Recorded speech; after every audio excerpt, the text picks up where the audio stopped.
Duterte. Bakit?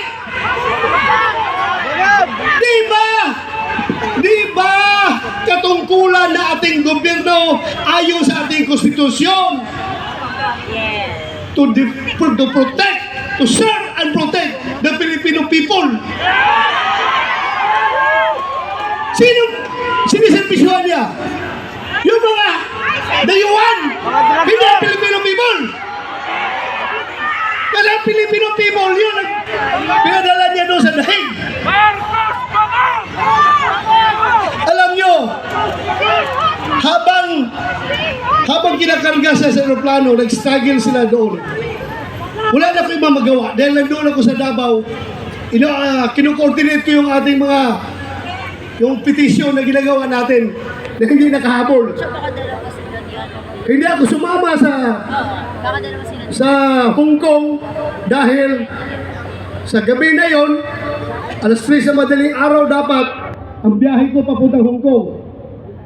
Pero merong nag-leak sa akin na informasyon. Hindi pa rin tulog ang Diyos. Nagsabi na, sabihan mo sila na may warrant na si President Duterte at si Bato. Uhulihin sila pagbalik nila dito galing sa Hong Kong. So tinawagan ko si Bimbo Vidalnia. Sabi ko, sir, meron ng warrant. Hindi na ko habol dyan. Asikasuhin ko na lang yung petition natin dito.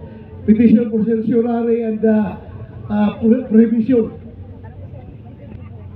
Kinordinate ko yung ating mga abogado sa auditorium. Pero nung kinarga na siya, wala na ako, ano bang gagawin ko? Alam mo yung nagawa ko?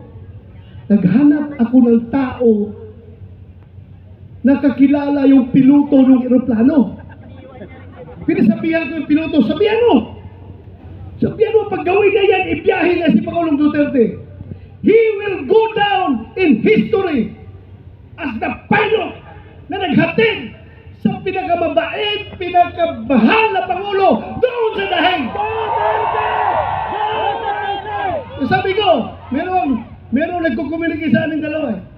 Sabihan mo, pagdalahin niya si Pangulong Duterte doon, mananagot siya sa taong bayan.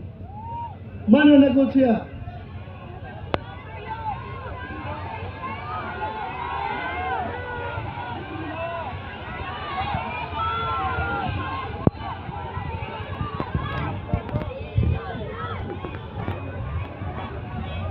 Alam niyo, ang nakakasama ng loob ko.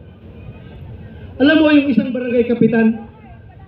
Sa barangay kapitan, maliit na barangay. Kausapin mo, Kap,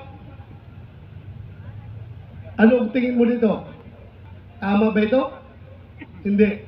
Sabi ng kapitan sa'yo, sir, ikaw naman sir. Pareho tayong lalaki. Hindi pwede yan sir. Hindi talaga. So may isang salita. Pero may nakausap ako isang presidente. Dalawang bisis ha. Unang bisis. Doon sa Bukidnon.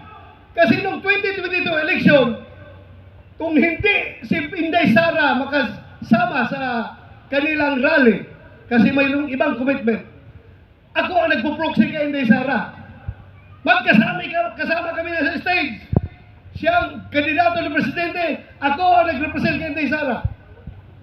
Nag-uusap kami sa Bukidnon.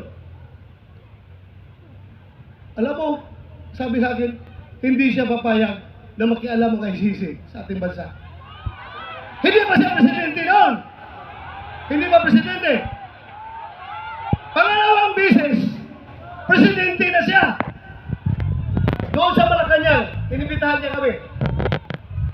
Tinanong ko siya, ano ba itong stand nyo, Mr. President? Pabago-bago. Iba yung sinasabi mo, tapos yung mga tao mo, iba ang sinasabi. Ano ba talaga? Mabuti yung lalaki sa lalaki, sir. Sabi ko, lalaki sa lalaki, sir. Prangkahin mo ako. Para I know what to do. Please, prangkahin mo ako. Sabi niya sa akin, alam mo ba to? Kahit gabuhok mo, kahit wala kang buhok ha, kahit gabuhok mo or buhok ni President Duterte, hindi mahahawakan ng ICC. Hindi ako mapayag na papasok ang ICC dito. Alam mo, dagdag niya. Kasi, kung papayagan ko yan, alam nyo, kung papayagan ko yan, after ninyo, mga Duterte, ikaw, after sa investigasyon ninyo, baka kami na naman ang isusunod ng ICC. So, naniwala ako